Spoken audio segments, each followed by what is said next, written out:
ফিরে এলাম বিরতির পর। এবার আমরা একটু চোখ রাখবো তেলিয়ামুড়ার দিকে। তেলিয়ামুড়া দ্বাদশ শ্রেণী বিদ্যালয়ের প্রধান শিক্ষিকার বিরুদ্ধে অভিযোগ উঠল পঞ্চম শ্রেণীর এক ছাত্রকে মারধরের। আমরা একটু দেখবো বিস্তারিত।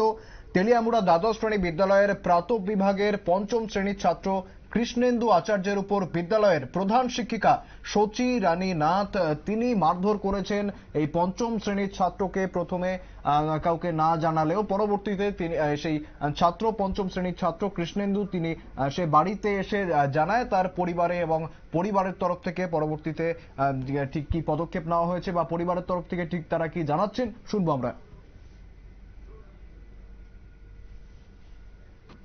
আমি তো শ্বাস ফেলতে কষ্ট, বুকে ব্যথা পাইতেছি। তারপরে আমি হেরে নিয়ে দৌড়ে গেলাম স্কুলে।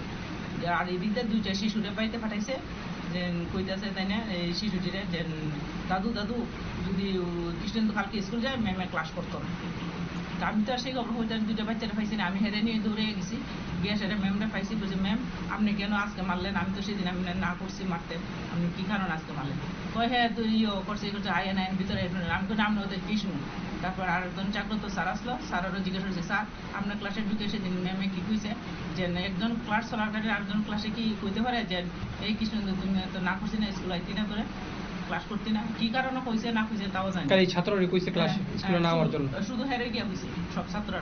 আগেও কি মারছে এরকম ভাবে? আগে আরেকদিন বেদতে মারছিল, তখন কৃষ্ণেন্দুর কিছু কইছে না। আমি বাইতে যাবো পাশাপাশি বরফ নিয়েছে, আমি বরফটা দিয়ে রাস্তার মধ্যে কে মারছে? এই তাই সুচিরা নাতে মারছে পরে আমি তাই পাইয়া কইছি দিওনি আর হেরে মাইরেন না। আর যদি দুষ্টামি করে আমার বলবেন দেখেন আমি অসুস্থ, আমি পারতাছি না আইতে সবসময়, আমি আপনার লোক দেখা করবো হয়তো আপনার বাড়িতে বা স্কুলে, কিন্তু হেরে কিছু ও মা তার 2 দিন পরে তাই এইভাবে মারল। কি কারণে মূলত মারার কি কারণ বুঝতে পারি না এখন, তাই এই জায়গায় কইতে পারবো। কোন ক্লাসে পড়েছে? ক্লাস 5 পড়ে। মারার পরে কি হয়েছে ঘটনা? আপনার কি চিকিৎসাপত্র করে? না আমরা প্রথম দিন তো বরফ টরফ দিলাম, ভাবছি না মানে এইরকম যে রাত্রেবেলা দেখছি সে ঘুমাইতে পারতেছে না, কইতেছে এইভাবে তাই শ্বাসকষ্ট বইয়ে থাকতেছে, এই করতেছে গরম শেক টেক দিলাম। পরের দিন সকালবেলা হসপিটালে নিয়ে গেলাম, নিয়ে পরে ওই ডাক্তার দেখাইছে, তখন আমি আর ঢুকি নিয়ে ওর বাবা নিয়ে ভিতরে চেম্বারের ভিতরে গেছে। তারপর তো স্কুলে যাইতে রাজি না একদম, কেমনে যাবে স্কুলে যেতে একটা অসুস্থ থাকে, কিন্তু সে কোনো দিন স্কুলে হচ্ছে না। এখন ভয়ে স্কুলে যেতেছে না? ভয়ে স্কুলে যেতেছে না। কোন স্কুলে পড়ে সে? পরিরম দ্বাদশ শ্রেণী বিদ্যালয়। কোন ক্লাসে? ক্লাস 7। দোকানে তো একদিন স্কুল বন্ধ হতাম, 7:30 সময় উঠলে মা চলো স্কুল নিয়ে যান, ফার্স্ট বেঞ্চে ধরুন, ফার্স্ট বেঞ্চে কিন্তু এখন তো আর সে উঠে না। 7টা বাজে গেল মানে হয় না, মানে স্কুলে যাবো না, মুডটাই নষ্ট হয়ে গেছে, স্কুলের প্রিপারেশনটাই নষ্ট হয়ে গেছে। আপনারা কমপ্লেন করছেন নি?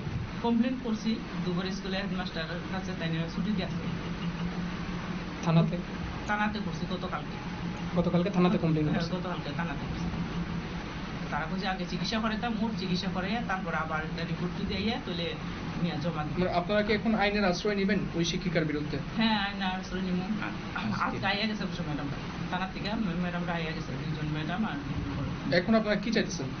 তাই না যাতে মানে সুষ্ঠু বিচার মানে তাই নিয়ে এখান থেকে ইয়ে যায়, কারণ কেলিখানা তাই নিয়ে কেন থাকলে আর এরকম মানে এর আগেও কি এরকম ঘটনা করছেন উনি?